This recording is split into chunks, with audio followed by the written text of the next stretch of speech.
Magandang araw po, Sir Jupiter, at sa mga tagapakinig ng Sityo Bangungot. Ako nga po pala si Joyce, hindi ko tunay na pangalan. Tubong Cavite po ako, pero kasalukuyang naninirahan sa Antipolo. 30 years old na po ako. May isang bagong bukas na ukayan malapit sa lugar namin, kaya naman agad itong naging agaw pansin sa mga tao. Ang mga damit doon ay pawang branded at napakamura. Dahil nagpaplano na kaming magpakasal ng partner ko, naghanap ako ng wedding gown na aking isusuot. Balak ko sanang doon na lang bumili sa bagong bukas na ukayan dahil branded ang mga damit at mura pa. Nagbaka sakali akong may makita roon, lalo na't isang beses lang naman itong gagamitin. Kaya nakapagdesisyon akong sa ukay-ukay na lang bumili upang mas makatipid. Pagkatapos ng trabaho, agad akong pumunta roon upang maghanap ng wedding gown. Nagtatrabaho nga pala ako, Sir Jupiter, sa pabrika ng mga damit at arawan ang uwi ko. Dahil hapon ang out ko, nagmamadali ako dahil baka hindi ko na maabutan na bukas pa ang ukayan. Pagpasok ko sa loob, hindi ko pa man nalilibot ang buong lugar ay may nakita na agad akong gown na suot ng isang mannequin sa bandang dulo. Kaya naman lumapit ako roon at tiningnan ito. Napakaganda ng disenyo at sa unang tingin ko pa lang alam kong kasya ito sa akin. Kaya hindi na ako nagdalawang isip na bilhin ito, lalo na't ako na lang ang hinihintay bago sila magsara. Pinakuha ko agad ito sa sales lady at nagbayad na rin ako sa counter. At pagkatapos kong magbayad ay lumabas na rin ako ng ukayan at naghanap ng masasakyang tricycle. Dahil kung lalakarin ko pa, lalo lang akong matatagalan at gagabihin sa daan. Medyo may kalayuan kasi, Sir Jupiter, kung lalakarin, kaya't kahit gaano katagal ang paghihintay, ayos lang. Isang oras akong naghintay ng tricycle bago ako tuluyang makasakay dahil punuan ang mga dumaraan. Kaya naman nang makasakay na ako, saka ako naisip kung bakit ganun na lang kabilis na nagustuhan ang wedding gown na yon. Ni hindi ko man lang nalibot ang ibang bahagi ng ukayan. Sa unang pasok ko pa lang kasi parang hinila na agad ang aking mga mata. At doon na ako napatingin. Naiiba talaga ito sa lahat dahil hiwalay ang pwesto nito at nasa bandang dulo lang, kaya kitang-kita ko na agad ito pagpasok ko pa lamang. Pag-uwi ko sa bahay, agad kong pinagmasdan ang gown na binili ko. Habang hawak-hawak ko ito, may naramdaman akong kakaiba. Ngunit hindi ko na lang pinansin sa pag-aakalang baka pagod lang talaga ako sa trabaho. Sinubukan kong maging lohikal, baka stress lang, baka dala ng pagod, problema, o takot. Kaya kinuha ko ang gown at doon ko napansin ang isang maliit na tahi sa gilid. Hindi siya ordinaryong tahi. Parang minadali, parang may tinakpan. At Sir Jupiter, doon talaga nagsimula ang lahat. Dahil nang hinawakan ko ang tahi, biglang bumigat ang pakiramdam ko. Parang may alaala na pumasok sa isip ko. Hindi sa anyo ng larawan, kundi sa pakiramdam. Lungkot, pagsisisi, at takot.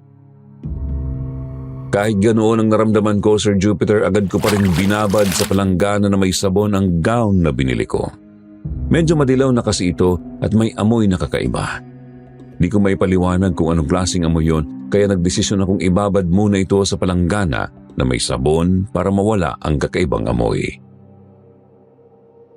Habang nilulubog ko ang gown sa palanggana, biglang bumukas ang bintana malapit sa CR. Inisip ko na lang na baka dahil sa hangin ito nangyari.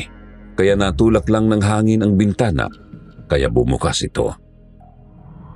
Bigla na lang akong nakaramdam ng sobrang lamig na hangin. Kaya matapos kong ibabad ang wedding gown, umupo muna ako para kumain at magpahinga.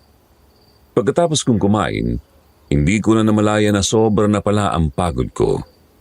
Doon na ako nakatulog sa upuan. Nang magising ako, pumunta agad ako sa CR para maglinis ng katawan at magpalit ng damit pantulog. Habang sinasabunan ko ang mukha ko, sakto namang parang may dumaan sa likod ko na nakaputi. Agad kong hinilamos sa mukha ko para makita kung ano ba talaga yon. Pagkatapos kong maghilamos, binuksan ko ang shower curtain. Pero wala naman. Kaya binilisan ko na lang ang pagligo at paglabas ko sa CR, napansin kong basa ang sahig. Nagtataka ako kung bakit basa. Dahil di naman aabot doon ang tubig kapag may tao sa CR. Kahit natatakot, pinunasan ko na lang at pumunta sa kwarto para magbihis at matulog. Kinabukasan, tumawag ang aking fiancé sa cellphone at nagtanong kung nakahanap na ba ako ng susuotin na gown para sa kasal namin. Balak ko sanang isend sa kanyang litrato ng wedding gown bago ko ito ibabad para makita niya agad kung ano ang napili ko. Habang hinihintay kong magbukas ang camera app at i-attach ang larawan, biglang nag-power off ang cellphone ko. Naalala ko na lang na lowbat pala ito. Napatingin ako sa screen at medyo naiinis sa sarili dahil sana napadala ko na sa kanya ang kuha ko. Pero may kakaibang pakiramdam akong dumaan. Parang may biglang lamig sa paligid. Huminga ako ng malalim at sinubukang i-relax ang sarili. Sinasabi sa sarili na normal lang yun. Maaring dahil sa pagod o baka simpleng pagkakasunod-sunod lang ng mga pangyayari. Ngunit sa kabila ng luhikal na paliwanag, hindi ko maiwasang mapansin ang kakaibang tensyon na tila bumabalot sa silid habang hawak-hawak ko ang gown. Parang may sariling buhay ang damit at parang hinihintay nito ang reaksyon ko. LDR nga po pala kami, Sir Jupiter, dahil isa siyang security guard at sa iba't ibang lugar siya na dedestino, kaya naman buwanan siya bago makakauwi sa bahay. Pagkatapos niyang tumawag, nag-asikaso na ako dahil may pasok pa ako. Bago ako dumiretso sa trabaho, dumaan muna ako saglit sa binilihan ko ng gown para tingnan kung maibabalik ko o may kailangan pang asikasuhin. Pero sabi ng kalapit na tindahan, nagsara na raw ang ukayan. Sobra akong nagtataka, kakabili ko lang kahapon at bigla na lang nagsara habang naglalakad pa ako papunta sa trabaho. Hindi mawala sa isip ko kung bakit nagsarado agad ang ukayan samantalang wala pang isang buwan simula nang nagbukas ito. Parang hindi natural ang biglaang pagsasara at lalo itong nagdulot sa akin ng kakaibang pakiramdam habang naglalakad. Pag-uwi ko galing trabaho, nagpahinga muna ako saglit para makabawi sa pagod. Pagkatapos, nilabhan ko agad ang wedding gown na ibinabad ko.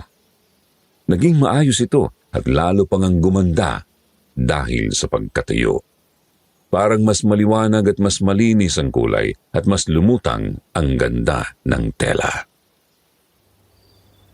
Pagkatapos ko itong ayusin at ibalik sa pwesto, nagpahinga na rin ako. Habang nakahiga, hindi ko maiwasang maisip ang mga pangyayari. Ang biglaang pagsasara ng ukayan, ang kakaibang amoy at pakiramdam na nadama ko kahapon.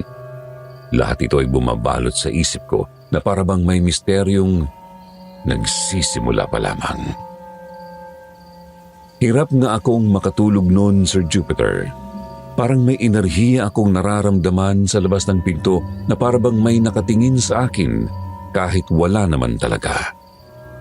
Agad ko naman itong binaliwala at pinilit matulog. Nang makatulog ako, bigla kong napanaginipan ang wedding gown na binili ko.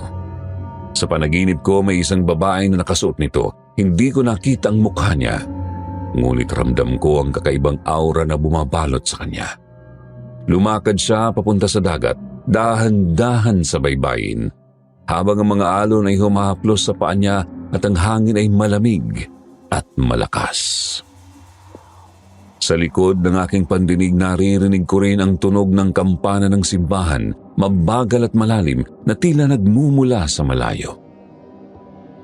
Hindi ko maintindihan kung bakit, Sir Jupiter, pero habang nanunood ako sa panaginip, may pakiramdam akong nawawala ang kontrol ko sa oras.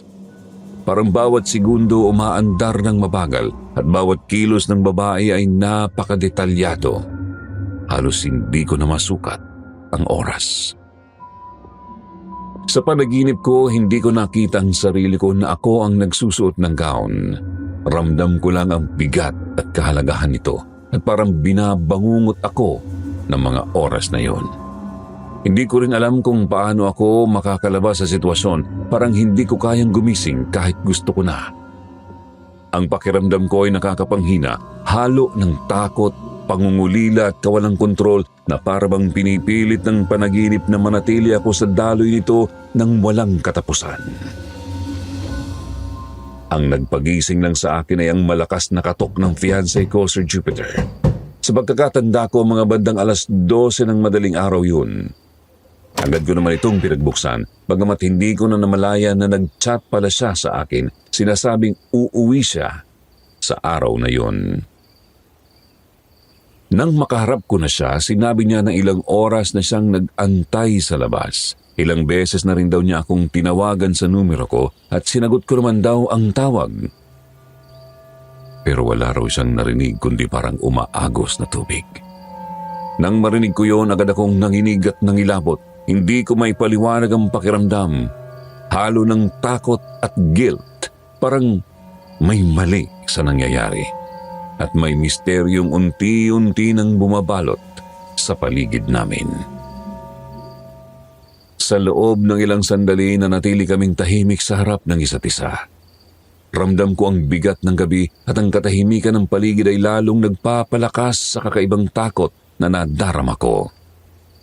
Kahit sinubukan kong magsalita, parang natigil ang boses ko sa lalamunan at ang naiisip ko lang ay ang panaginip at ang mga kakaibang nangyari sa gown kanina. Ramdam ko na hindi lang basta pagod o stress ang naglalaro sa gabi na yon, parang may mas malalim na bagay na sinusumukang ipahiwatig sa akin. Sa isip ko, di naman siya makakarinig ng ganoon kung walang pumindot.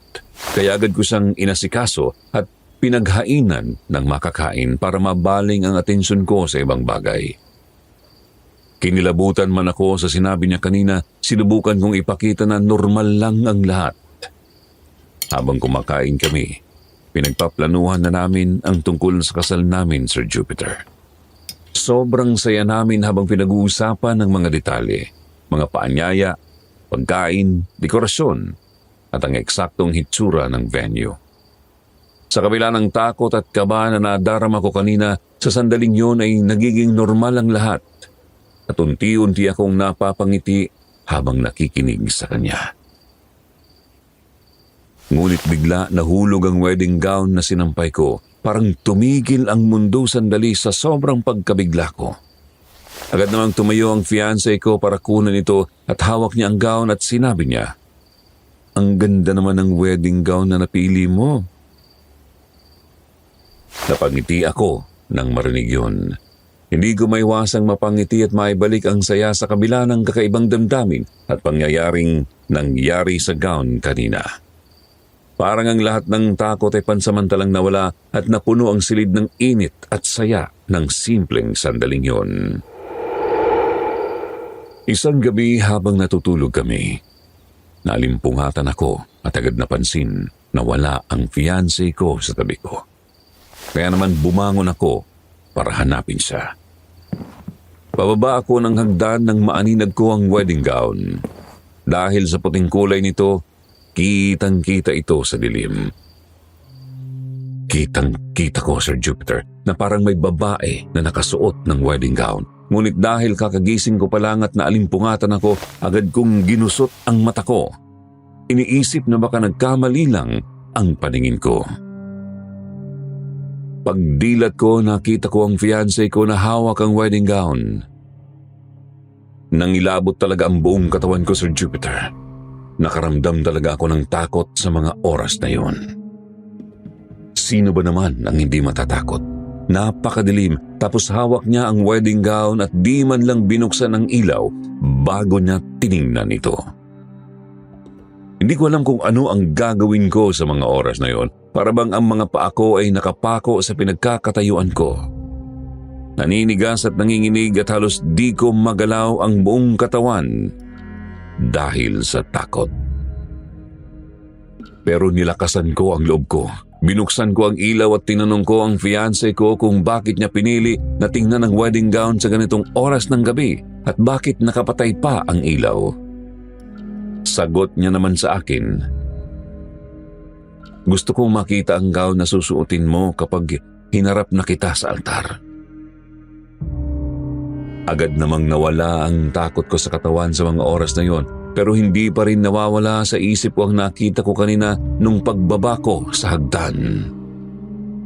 Akala ko magiging payapa na ang gabi namin, pero nag-uumpisa pa lang pala ang mga kababalaghan na magaganap sa bahay at sa buhay ng fiancé ko. Isang umaga, Sir Jupiter, sobrang nagtataka ako kung bakit sobrang tahimik ng fiancé ko. Tinatanong ko siya kung may problema, pero ngiti lang ang sinagot niya sa akin.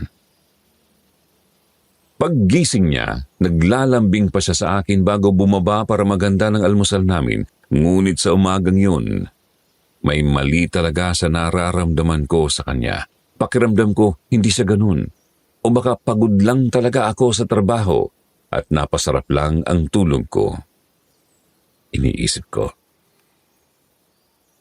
Nakaupo lang siya, Sir Jupiter, habang tinitingnan ang wedding gown na binili ko. Parang may pinagmamasdan siya.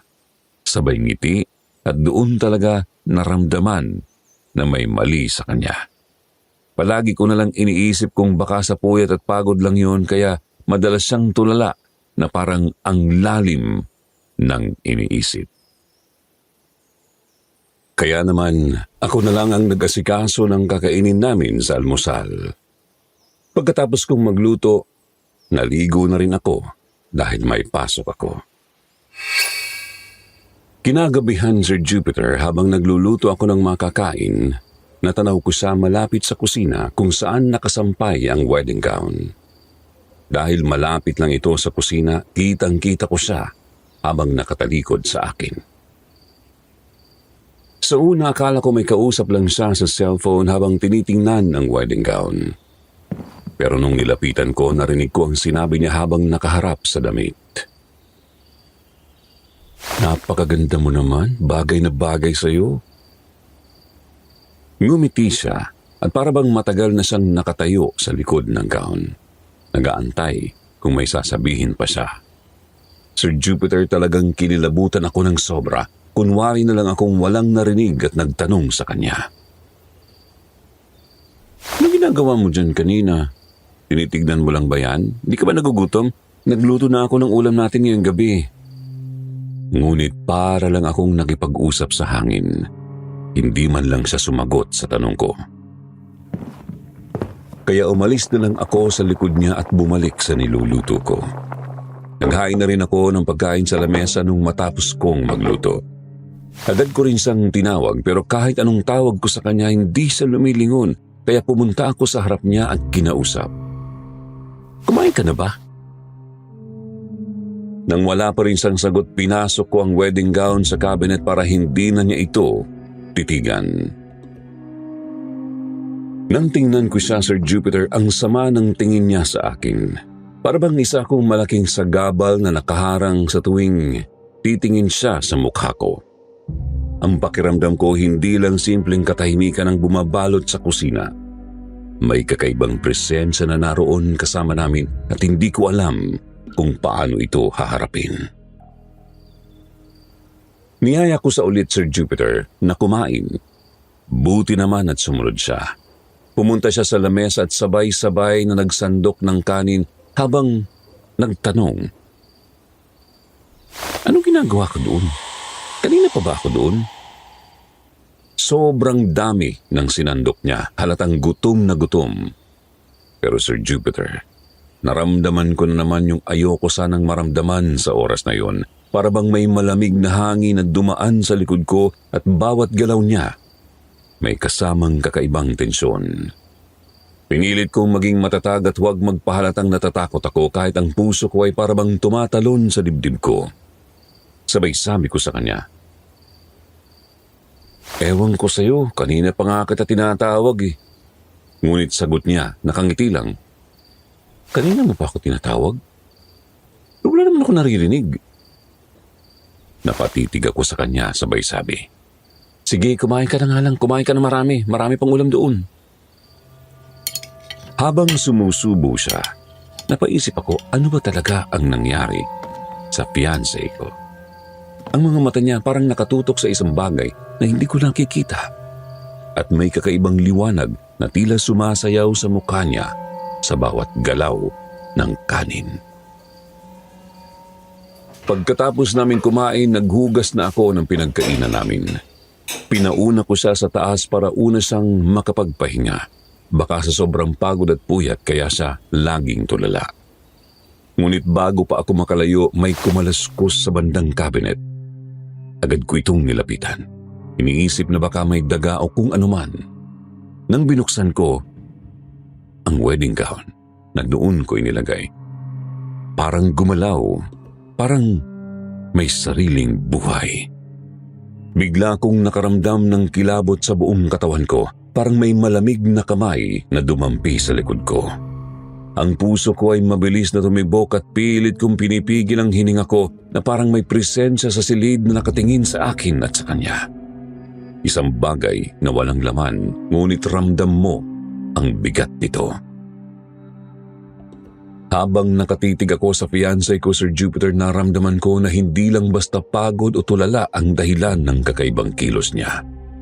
Parang may hinahanap siya sa gown at parang may kausap siya sa isang mundo na wala ako. Ang bawat galaw niya, bawat titig ng mata niya ay nagpapaalala sa akin na may misteryong nag-uumpisa at sa gabing yun, wala akong katiyakan kung sino ang makakaalis na ligtas sa hiwaga ng wedding gown. Pagkabukas ko, wala naman akong nakitang anumang bagay na pwedeng magbigay ng ingay na naririnig ko mula sa cabinet. Kaya inisip ko na baka hindi naman talaga doon galing o baka sa pagod at kawalan ng tulog ko napapakinggan ko na lang ang kung ano-anong tunog. Ilang araw na rin kasi akong hindi nakakatulog ng maayos. Pagtingin ko, wala naman talagang nakapasok na daga o anumang bagay na makakagawa ng kaluskos gaya ng narinig ko. Kaya bumalik na rin ako sa lababo para tapusin ang paghuhugas ng pinagkainan namin. Pagkatapos kong maghugas, naghilamos na rin ako at naglinis ng katawan. Pagkatapos nun, Sir Jupiter, agad kong pinatay ang mga ilaw. Ang bukas lang na liwanag ay ang mula sa labas na nagbibigay ng dim at malamlam na glow sa buong kusina at sa paligid. Ang katahimikan sa paligid ay nagpaigting ng bawat tunog at galaw sa bahay, parang bawat anino may sariling buhay. Buti na lang at dala ko ang cellphone ko at ginamit ko ito bilang flashlight habang paakyat ako sa hagdan. Habang umaakyat, parang may naglakad papunta sa CR. Nilingon ko agad pero wala naman. Baka kung ano-anong bagay lang ang sumasagi sa isip ko kaya nakaramdam ako ng ganoong takot. Pag-akyat ko sa taas sa kwarto, nadatnan ko ang fiancé ko na nakaupo at nakatanaw sa bintana. Kaya naman agad ko siyang tinawag, Sir Jupiter. Parang ang lalim ng iniisip niya. Madalas siyang tulala simula nung umuwi kami sa bahay. Habang papalapit ang araw ng kasal namin, mas nagiging balisa ang fiancé ko. Palagi siyang nawawala sa tabi ko at madalas ko siyang nadadatnan sa lugar kung saan nakalagay ang wedding gown na pinili ko. Para bang bawat galaw niya may misteryosong dahilan at hindi ko maiwasang magtaka kung ano ba talaga ang iniisip niya at bakit tila iba na ang kanyang aura mula sa dati. Isang gabi, sabay kaming natulog. Agad akong nakatulog, ngunit nanaginip na naman ako ng babae na nakasuot ng wedding gown, naglalakad sa tabing dagat. Paulit-ulit ko itong napapanaginipan mula nang binili ko ang gown at tila hindi na mawala sa panaginip ko. Nagising lang ako dahil sa alarm ng aking cellphone. Nang bumangon ako at tumingin sa paligid, napansin kong basang-basa ang kama at pati ang sahig pababa ng hagdan. Bago ako bumaba, pinalitan ko muna ang cover ng kama at naghilamos, nagpalit ng damit para handa sa umaga. Pagkababa ko nakita kong nakahanda na ang almusal. Tahimik ang buong bahay. Yung klaseng katahimikan na parang may nagmamasid sa amin. Ngumiti ang fiancé ko pero ramdam kong pilit lang yon. Parang hindi na siya ang lalaking minahal ko noon. Habang kumakain kami, hindi ko na kinaya ang bigat sa dibdib ko. Nanginginig ang kamay ko habang hawak ang kutsara at pakiramdam ko'y may bumabara sa dibdib ko. Napansin ko siyang nakatingin sa lugar kung saan nakalagay ang wedding gown at parang hindi ako ang tinitingnan niya. Parang may ibang presensya na sumasakop sa kanya at ang tingin niya ay nakatuon sa isang bagay na hindi ko makita. Hindi ko na mapigilan ang sarili ko sa pagsabi kung ano ang nararamdaman ko. Simula nang dumating ang wedding gown, may kakaibang nangyayari sa bahay. Parang may ibang nilalang na kasama namin. Parang may babae at sa panaginip ko siya ang babae na nakasuot ng gown. Paulit-ulit na lumalapit sa akin. Minsan pakiramdam ko siya ang tinitingnan ng aking fiancé. Nang mapansin kong hawak niya ang ulo niya para bang nahihirapan siyang huminga. Lalo akong kinilabutan. Ramdam ko ang tensyon, ang takot at ang pangamba sa paligid. Tuwing gabi may bumubulong sa kanya. Sinasabi nitong siya ang dapat niyang pakasalan at na matagal na raw siyang hinaghihintay. Nang malaman ko yun, napahagulgul ako sa takot at pangamba. Hindi na ito basta panaginip o pagod lang. May kumakapit sa wedding gown at unti-unti nitong inaagaw ang atensyon at damdamin ng aking fiancé. Ang simpleng gabi na yon ay naging gabi ng takot at hindi maipaliwanag na pangyayari. Ang lahat ay umiikot sa wedding gown. Ang misteryosong damit na tila may sariling buhay at may kapangyarihang baguhin ang tao sa paligid nito. Sa sobrang panik ko, nasabi ko ang hindi ko dapat sabihin. Kailangan natin sunugin yung gown. Ngayon na, sabi ko. Bigla siyang napatingin sa akin at ngumiti, pero hindi na yon ang ngiting kilala ko. Hindi pwede, galit na siya. Bigla niyang sabi sa akin, at sa mismong sandaling yun, Sir Jupiter, sabay naming narinig ang tunog ng basang yabag ng paa mula sa hagdan, papalapit sa amin. Sir Jupiter, sa bawat yabag na papalapit mula sa hagdan ay mas bumibigat ang hangin sa loob ng bahay. Parang may basang damit na hinihila sa sahig. Hindi ko na po kailangang lumingon, ramdam ko na kung ano ang paparating. Biglang bumukas ang ilaw sa sala at doon ko po siya nakita, isang babae nakasuot ng wedding gown. Yung wedding gown na binili ko sa ukayan, basa ang laylayan nito, tumutulo ang tubig sa sahig na parang galing sa dagat.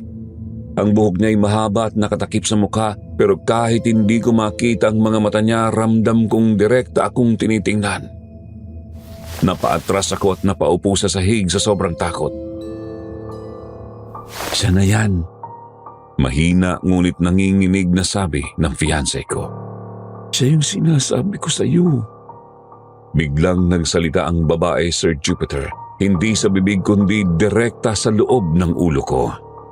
Parang may humigpit sa dibdib ko at hindi ako makasigaw. Hindi ako makagalaw. Nakita kong dahan-dahang lumapit ang fiancé ko sa kanya, parang hinihila ng isang lakas na hindi niya kayang labanan. Hindi! Sigaw ko kahit nanginginig ang buong katawan ko. Ako ang pakakasalan niya! Biglang bumaling ang babae sa akin. Sa kauna-unahang pagkakataon na silayan ko ang mukha niya, maputla, namamaga at may bahid ng dugo ang balat. Araw ko na. Bulong niya. Hindi natuloy. Biglang napahawak sa ulo ang fiancé ko at napaluhod. Joyce, patawad.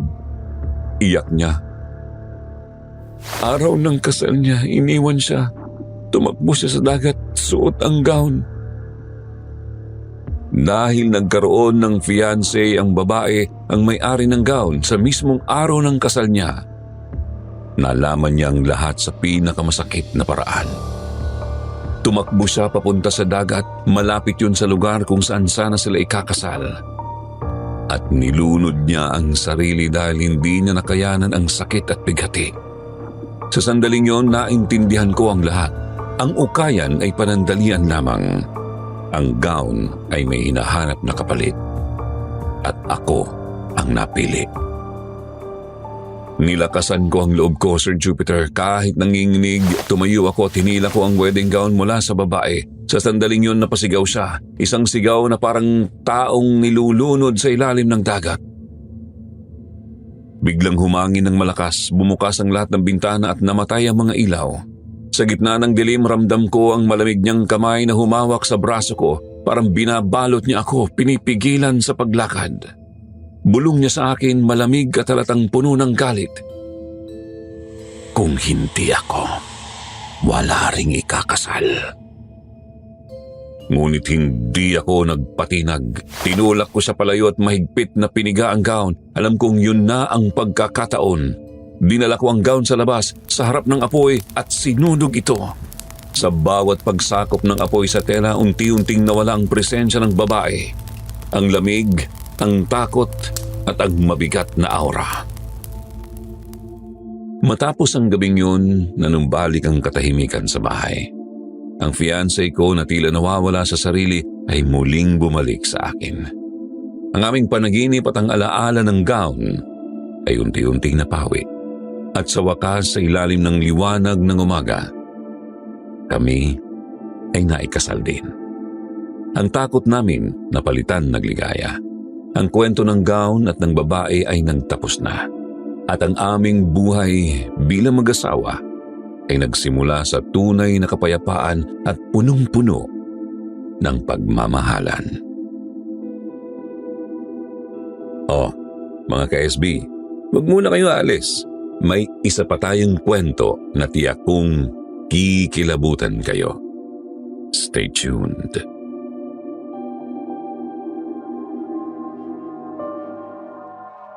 Hello po, Sir Jupiter. Magandang araw po sa inyo at sa mga tagapakinig ng channel na Sitio Bangungot. Ako nga po pala si Athena. Hindi ko po tunay na pangalan. Tubong Leyte po ako pero kasalukuyang naninirahan sa Cubao. 26 na taong gulang na po ako. Sa nalalapit naming kasal, masayang-masaya po ako. Sino ba naman ang hindi sasaya kung ang asawa mo ay handa kang iharap sa altar? Dahil sa sobrang kasiyahan ko, naghanap na ako ng gown na isusuot. Halos lahat ng pwedeng bilhan ng gown sa lugar namin napuntahan ko na, pero hindi ko talaga gusto ang mga style at design ng mga gown na binebenta nila. 2 linggo na lang ang binibilang bago ang kasal namin at hindi ko pa rin mahanap ang gown na gusto ko. Kaya sobra po akong nasistress. Napapaisip ako na ayokong humarap sa altar, na hindi ko gusto ang gown na suot ko at napipilitan lang akong isuot dahil yun na ang oras ng kasal namin. Halos hindi na po ako makatulog kakaisip kung saan ako bibili ng gown na isusuot ko. Isang gabi, nasa sasakyan ako galing sa trabaho. Isa nga pala akong manager sa isang restaurant, Sir Jupiter, kaya gabi na ako kung umuwi sa bahay. Habang naghihintay ako na mag-go ang stoplight, may nakita kong isang eskinita. Sa eskinita na yun, kitang-kita ang isang white gown. Dahil matingkad ang kulay nito, kahit malayo, tanaw ko talaga na isa itong white gown. Kaya naman agad kong ipinarking ang sasakyan sa tapat ng eskinita at bumaba ako. Naglakad ako papunta roon. May kadiliman ng daan papasok dahil walang ilaw. Ang ilaw lang na naroon ay nakafocus sa isang maliit na ukayan. Hindi ganoon kagandahan ang pwesto pero maayos naman ang mga paninda. Madilim ang paligid dahil sa kakulangan ng ilaw. Sa pagkakaalam ko, ang ilaw lang na nandoon ay isa sa loob at isa sa labas. Nagkataon lang na nakatapat ang ilaw sa white gown kaya kitang-kita ito kahit nasa malayo. Agad akong pumasok at nagtanong sa matandang babae kung magkano ang white gown na yun. Tiningnan ako ng matandang babae at nagtanong kung sigurado ba raw ako na bibilhin ko ang white gown. Hindi agad ako nakapagsalita at nagtaka ako. Parang hindi siya masaya na bibili ako. Samantalang ang iba, kapag binilahan mo ang paninda nila, agad kang inaasikaso. Doon parang hinihintay ka lang na magdesisyon kung bibilhin mo ba talaga o hindi. Hindi ko na lang pinansin. Agad kong tiningnan ang gown. Hindi ko alam kung bakit, pero sa unang tingin nagustuhan ko kaagad. Sa dami-dami ng pinuntahan kong bilihan ng wedding gown, sa ukay-ukay ko lang pala mahahanap ang wedding gown na gusto ko. Napakasimple lang nitong tingnan, walang paligoy-ligoy. Nagbayad na agad ako sa mata ng babae at binalot niya ito kaagad. Tuwang-tuwa naman ako dahil nahanap ko na ang gown na gusto ko. Pagkatapos kong magbayad, agad na rin akong bumalik sa sasakyan at inilagay sa likod na upuan ang gown na binili ko. Pagdating sa bahay, isinabit ko ang gown sa kwarto. Napansin ko na parang mas gumanda ito kaysa kanina. Inisip ko na baka dahil lang sa ilaw sa ukayan kasi madilim at masikip. Pero sa kwarto ko maliwanag yung bumbilya, mas maputi yung tela. Mas pino yung lace, yung mga maliliit na design parang kumikinang pa. Parang hindi siya mukhang second hand. Parang brand new. Hinaplos ko ang tela, ang lambot, pero medyo malamig. Hinayaan ko na lang at inisip ko na baka dahil sa aircon ng sasakyan ko, kaya ganoon na lang ito kalamig. Isinabit ko siya sa likod ng pinto, tapat ng kama ko. Habang nagpapahinga ako, panay ang tingin ko sa kanya. Nai-imagine ko na ang sarili kong naglalakad sa simbahan, hawak ang bouquet. Pagkatapos noon, bumaba ako para kumain. Habang kumakain nga ako, nanonood ako ng mga drama. Mahilig kasi ako, Sir Jupiter, na habang kumakain ay may pinapanood. Susubo pa lang ako nang biglang may malakas na hangin na dumaan sa likod ko, kaya napalingon agad ako sa sobrang kulat. Kaya umakyat ako para kunin ang headset. Pagkakuha ko, bumaba na rin ako agad at sinuot ang headset na kinuha ko. Hindi pa nga ako nangangalahati sa pinapanood ko nang parang may bumubulong sa likod ko.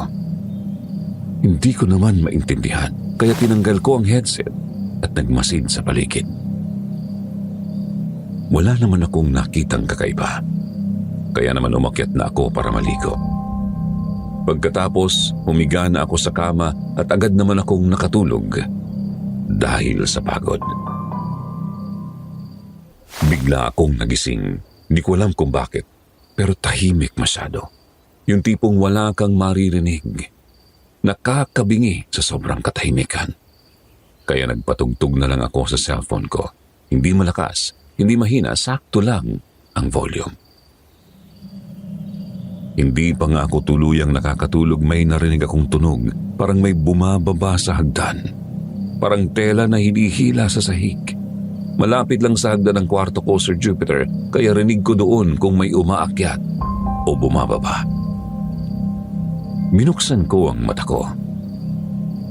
Diretso ang tingin ko sa gown kasi yun agad ang bungad kapag tumingin ka sa pintuan. Dahil doon ko isinabit ang wedding gown sa likod mismo ng pinto.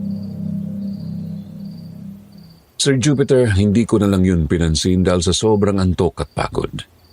Nakakatulog na sana ako nang bigla na lang napaangat ang ulo ko mula sa pagkakahiga dahil sa lakas ng pagbagsak ng wedding gown sa sahig. Sobrang gulat ko kung bakit nalaglag yun dahil isinabit ko lang naman ito sa likod ng pinto. Agad akong tumayo at binuksan ang ilaw para isabit ulit ang wedding gown na nahulog. Saktong pagpatay ko ng ilaw, nakaramdam na naman ako ng malamig na hangin at parang may matang nakatingin sa akin.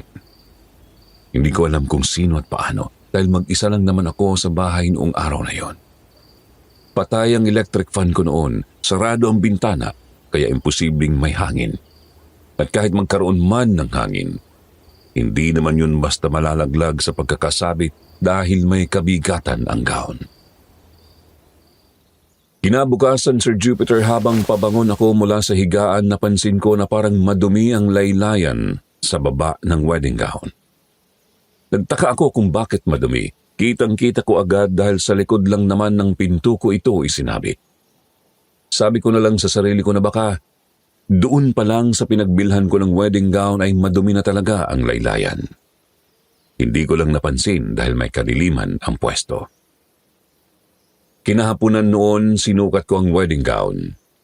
Sabi nila malas daw yun, pero gusto ko lang siguraduhin kung may ipapaayos pa ako, lalo na't hindi ko naman brand new na bili.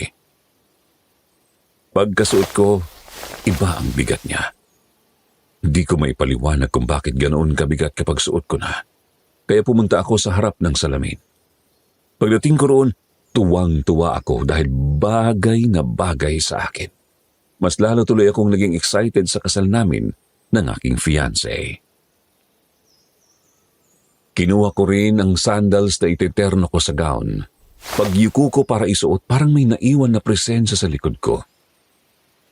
Hindi ko maipaliwanag. Pero pinakiramdaman ko lang at agad na rin akong tumayo. Pagharap ko sa salamin, parang normal naman ang lahat. Habang sinusukat ko ang wedding gown, may naamoy ako. Hindi pa bango, hindi sabon. May naamoy pa akong parang bulok na bulaklak.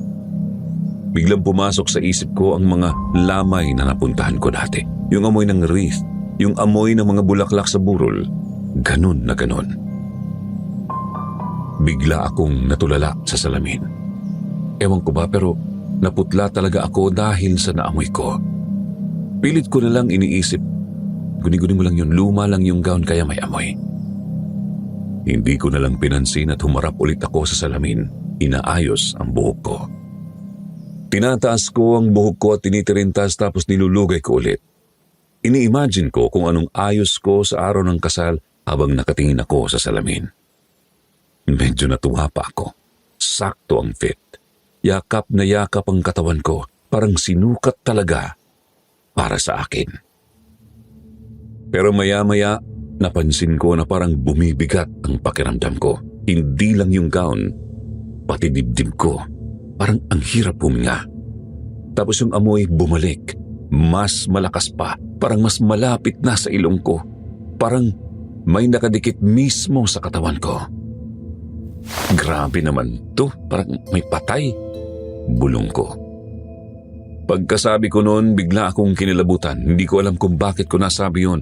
Tahimik ang kwarto at walang electric fan. Walang hangin. Pero napansin ko ang laylayan ng gown gumagalaw. Dahan-dahan. Parang may humihila pababa. Napatingin ako sa paa ko. Wala naman, pero ramdam ko talaga ang bigat. Sinubukan kong umiikot-ikot sa harap ng salamin at habang umiikot ako, may saglit akong nakita. Doon ko napansin, may parang mansa sa likod ng gown. Maliit lang, kulay brown, akala ko dumi lang. Hinawakan ko, medyo basa. Paglapit ko sa ilong ko, napaatras ako. Mas malakas yung amoy ng bulok na bulaklak. Parang may halong lupa. Parang amoy kabaong. Biglang bumilis ang tibok ng puso ko. Habang nakatingin ako sa salamin, ewan ko kung guni-guni ko lang yun. Paggabi, hindi na ako makatulog sa kakaisip kung saan nanggagaling yung amoy na yun. Sa sobrang takot ko, lahat ng ilaw sa bahay binuksan ko. Inaabot ako ng madaling araw, gising pa rin ako. Pakiramdam ko kasi may nakamasid sa akin kahit anong pikit ko. Naaamoy ko pa rin yung bulok na bulaklak. Pagdating ng umaga, nagdesisyon ako. Kailangan ko itong ibalik, ayoko na nito. Hindi ko na inisip kung sayang yung pera. Basta gusto ko na lang mawala yung gown sa bahay. Nilagay ko siya sa plastic. Habang tinutupi ko, napansin ko na parang mas mabigat siya kaysa kahapon. Pero hindi ko na pinansin at nilagay ko na agad sa sasakyan. Bumalik ulit ako doon sa eskinita kung saan ko nakita yung ukayan. Habang naglalakad ako, kinakabahan ako. Di ko alam kung bakit. Parang may mali. Pagdating ko sa eskinita, napahinto ako at napatitig. Kasi wala yung ukayan.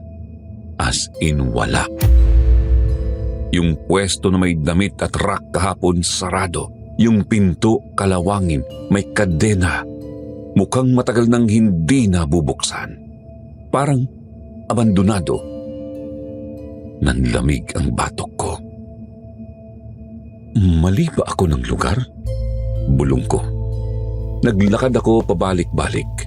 Tiningnan ko ang bawat tindahan. Pero sigurado ako dito yon. Dito ako pumasok kahapon. May karatula pa nga may matandang babae sa counter. Pero ngayon wala. Parang walang bakas na may ukayan doon kahit kailan. Lumapit ako sa katabing tindahan, isang ate na nagtitinda ng gulay. Ate, tanong ko lang po, nasaan yung ukay-ukay dito, yung katabi ninyo? Napatigil siya sa pag-aayos ng paninda. Tiningnan niya ako na parang nagtataka at tinanong pa ako. Dito po? Kahapon? May matandang babae, maraming damit? Bigla siyang natawa ng konti pero halatang naguguluhan. Iha, matagal nang sarado yung pwesto na yan. Mga 1 taon na yata, walang umuupa dyan. Parang may umugong sa tenga ko. Oh, hindi po. Kahapon lang ako bumili dito. Umiling siya. Sigurado ka ba? Wala talagang ukayan dyan. Dating restaurant yan. Mga pinupuntahan ng magkasintahan. Tapos may kwento pa nga dyan eh. Napakunot noo ako at nagtaka ng sobra. Anong kwento po? Nanginginig kong tanong. Lumapit siya ng konti. May babaeng namatay dyan dati. Sabi nila nag-away daw yung magkasintahan tapos nasunog daw yung nerentahan nilang pwesto. Yung lugar kung saan sila nag-date. Hindi rin alam kung dalawa silang namatay kasi katawan lang ng babae yung nakita. Biglang nanuyo ang lalamunan ko. Nasunog? Tanong ko. Opo, hanggang ngayon hindi alam kung nakaligtas yung lalaki sa sunog. Simula nun, walang tumatagal na negosyo dyan. Lagi raw may naaamoy na parang bulok na bulaklak, amoy burol. Parang tumigil ang mundo ko. Amoy bulok na bulaklak. Yun yung naaamoy ko. Yun na yun. Napahigpit ang kapit ko sa plastic na hawak ko. Bumalik ako sa sasakyan para kunin yung wedding gown. Ipapakita ko sana sa babaeng nagtitinda ng gulay. Pero, Sir Jupiter, yung laman ng plastic, lumang dyaryo na lang. Pero sigurado ako gown yung nilagay ko doon kanina. Dahil wala nga yung wedding gown doon, sumakay ulit ako sa sasakyan at tinanap ko itong mabuti. Baka nalaglag lang pero hinalughog ko na lahat. Wala akong nakitang wedding gown. Kaya umuwi na lang ulit ako sa bahay. Habang nagmamaneho ako, hindi pa rin mawala sa isip ko kung paano yun nawala. Hindi pwedeng nagkamali ako dahil ako mismo ang naglagay nun sa sasakyan bago ako umupo sa driver's seat. Pagkarating ko sa bahay, pagbukas ko ng pinto, laking gulat ko, nandoon ang partner ko. Naabutan ko siyang hawak ang wedding gown. Hindi ko alam kung bakit ganoon ang naramdaman ko. Imbis na masaya, dapat ako na umuwi siya. Ang naramdaman ko ay takot at pagtataka. Pagkahakbang ko, agad siyang lumingon sa akin at sabi niya, "Love, saan ka galing?" Sabi ko naman may binili lang. Agad kong ibinaba ang dala kong gamit at tinitigan ko siya. Nagtataka pa rin ako kung bakit hindi siya nag-chat sa akin na uuwi pala siya. Isa nga palang OFW caregiver ang fiancé ko, Sir Jupiter. Last month pa nung huli kaming nag-usap tungkol sa kasal at kung kailan siya uuwi. Kaya gulat na gulat talaga ako dahil hindi siya nag-update sa akin. Nakita niya ang reaksyon ng mukha ko kaya sabi niya, "Nagulat ka ba? Balak na sana kitang i-surprise. Tingnan mo may flowers ako para sa iyo." Agad naman akong nagsabi, "Oo, love. Nagulat talaga ako. Hindi ko kasi inaasahan na ngayon ka pala uuwi." Sabay tingin sa mga bulaklak na inaabot niya. Kinuha ko ito, Sir Jupiter, at inilagay sa gilid ko. Hindi ko sinabi kung bakit ako nakasimangot dahil sa wedding gown.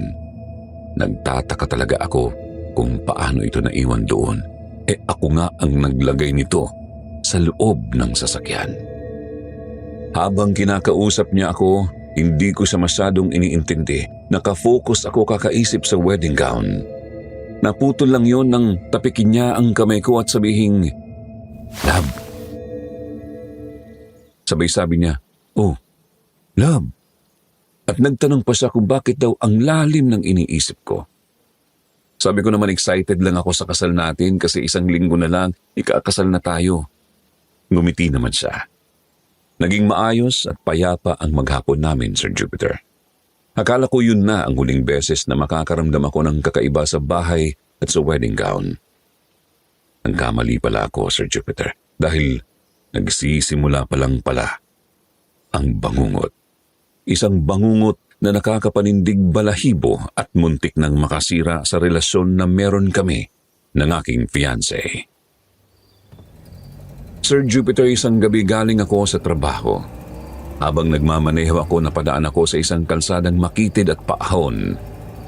Bigla akong nakakita ng babae sa side mirror, hindi lang basta babae.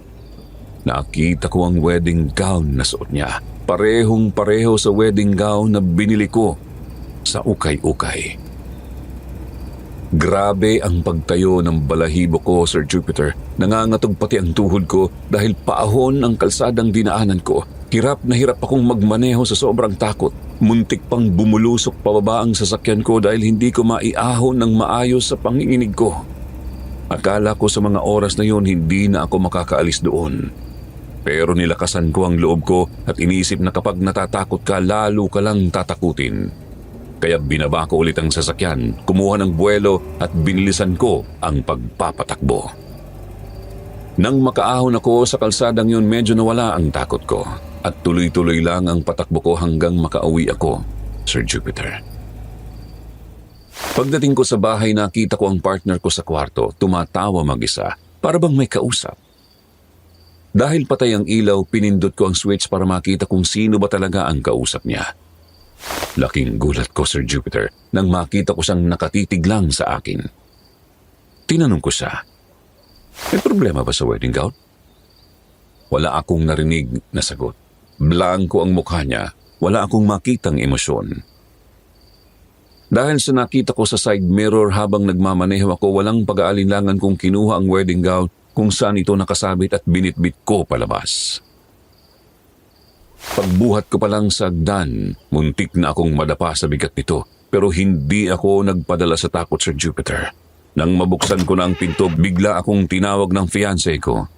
"Saan mo dadalhin yan?" Agad akong napalingon sa likod kung saan siya nakatayo. Doon ko nakita, ibang-iba ang mukha niya. Hindi yun ang mukha ng fiancé ko. Maputla siya, nanlilisik ang mga mata. Sir Jupiter, hindi ko alam kung ano ang dapat kong gawin, pero nanaig ang intensyon kong itapon ang wedding gown. Bigla na lang akong hinaltak ng fiancé ko sa damit. Sobra akong nagulat.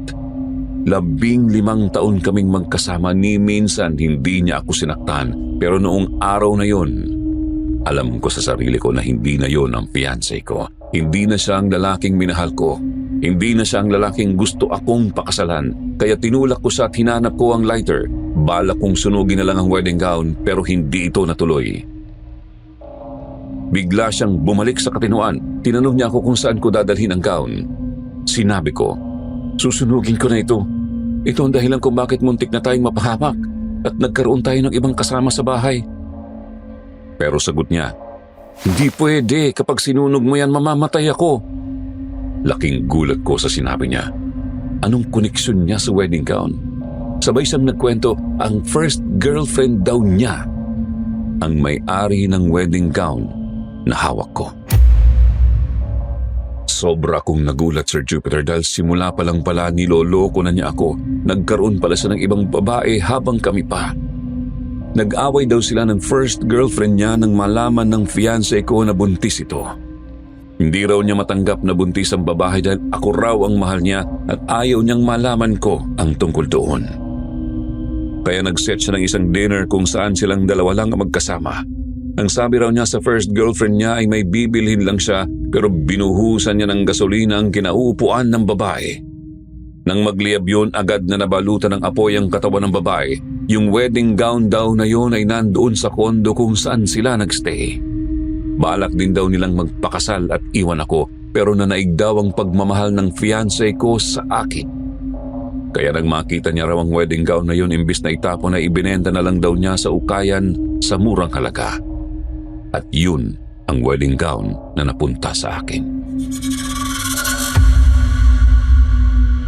Sir Jupiter, hindi ako makapaniwala sa kwento niya.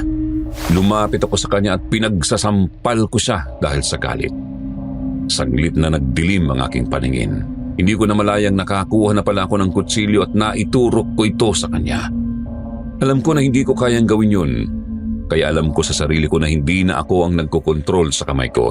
Dahil sa mga nangyari, tuluyan ang nawala sa sarili ang fiancé ko at binawi niya ang sarili niyang buhay.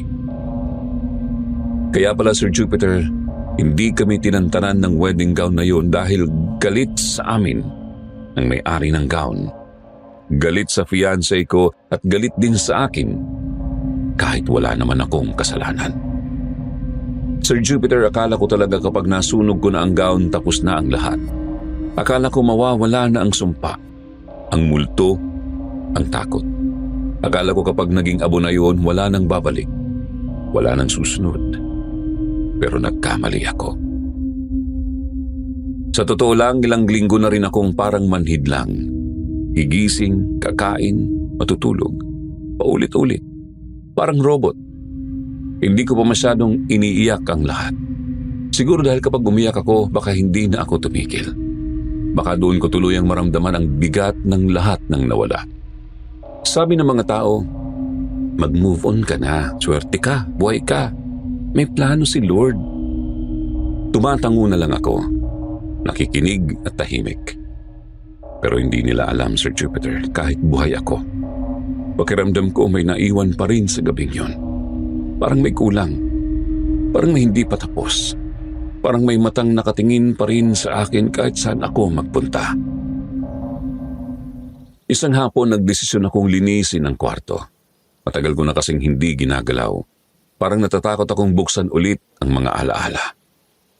Nandoon pa rin lahat ng gamit pang kasal, yung invitations, yung sapatos, yung veil. Matagal akong nakatayo sa gitna ng kwarto bago ko hinawakan ang mga yon. Alam kong dapat ko na silang itago. Dapat matagal ko na silang itinago. Pero sa loob-loob ko, Sir Jupiter, may parte pa rin sa akin na umaasang kapag binitawan ko ang lahat ng yun, tuluyan na rin akong mawawala. Habang nagwawalis ako sa ilalim ng kama, may napansin akong may maliit na puti. Akala ko alikabok lang. Pinulot ko. Sinulid pala. Manipis na himla ng puting tela. Parang lace thread.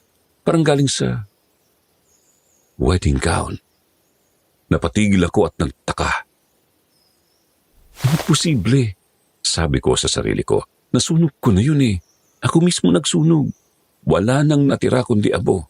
Tinapon ko agad sa basurahan. Kinabukasan may nakita ulit ako sa may unan ko naman. Isang hibla na naman, mas mahaba at mas malinaw. Parang bagong punit. Doon na ako kinilabutan. Hindi na ito coincidence. Araw-araw may nakikita akong ganon. Minsan sa sahig, minsan sa damit ko. Minsan nakadikit pa sa braso ko. Sir Jupiter, pakiramdam ko sinusundan pa rin ako. Hindi na siya nagpapakita, wala nang gumagalaw na gown, wala nang sigaw. Pero mas nakakatakot minsan yung katahimikan, yung pakiramdam na may presensya, yung parang may katabi kang matulog kahit mag-isa ka lang. Tapos may napansin pa ako. Tuwing napapaisip ako tungkol sa fiancé ko, kahit ganun ang nangyari, may puwang pa rin sa puso ko na nagsasabi na namimiss ko siya. At tungkol naman sa ex niya, tungkol dun sa babaeng may-ari ng gown, dun mas dumadami yung sinulid. Parang paalala, parang sinasabi niyang nandito pa ako. Isang gabi, hindi na ako nakatiis. Kinuha ko lahat ng hibla na nakita ko, nilagay ko sa palad ko. Konti lang sila pero kitang-kita. Puting-puti at parang buhay. Bigla ko na lang nasabi ng mahina, pasensya ka na. Hindi ko alam kung para kanino, para sa fiancé ko o para dun sa babae. Hindi ko alam na sa'yo to. Hindi ko gustong agawin. Tahimik lang ang kwarto. walang hangin, walang tunog. Pero Sir Jupiter, ewan ko kung guni-guni ko lang, parang may gumaan. Parang may umalis. Simula nun, nabawasan yung mga sinulid. Hindi na araw-araw, minsan na lang, parang paalam o paalala. Hanggang ngayon may maliit akong kahon sa aparador, nandoon yung huling hibla na nakita ko. Hindi ko tinatapon, hindi ko rin sinusunog. At hindi dahil gusto ko pang alalahanin, kundi dahil respeto na rin. Kasi ngayon ko lang naintindihan, pareho lang pala kaming babae na nasaktan. Pareho lang kaming hindi nakarating sa altar. Magkaiba lang ng panahon. Kaya siguro, Sir Jupiter, hindi man tuluyang nawala yung takot. Natuto na lang akong tanggapin na may mga kwentong hindi talaga happy ending. Na may mga gown na hindi dapat sinusuot ng iba. At ni minsan, kahit nasunog mo na ang nakaraan, may mga hibla pa rin maiiwan. Manipis, tahimik pero habang buhay mong mararamdaman. Yung tipong ako mismo yung nagsindi ng apoy, ako mismo yung nakakita na naging abo siya. Dapat tapos na. Dapat wala na. Pero bakit parang may parte pa rin ng buhay ko na nakatali doon? Minsan naiisip ko, baka hindi naman talaga siya kalaban. Baka pareho lang kami, magkaiba lang ng panahon. Siya, bride noon. Ako, bride sana ngayon. Pareho kaming may pangarap na kasal. Pareho kaming hindi nakarating sa altar. Doon ko lang na-realize, Sir Jupiter, siguro kaya siya kumapit sa gown. Kasi yun na lang ang natira sa kanya. Yun na lang yung ebidensya na minsan naging masaya siya. Tapos ako, sinuot ko lang basta. Para kasing inagaw ko yung alaala niya nang hindi ko alam. Kaya siguro nagalit siya. Kaya siguro hindi niya kami tinantanan. Hindi dahil masama siya, kundi dahil nasaktan siya. At ngayon ako naman yung may dalang sakit at kilabot sa buhay ko na kahit kailan di ko malilimutan. Umalis na rin pala.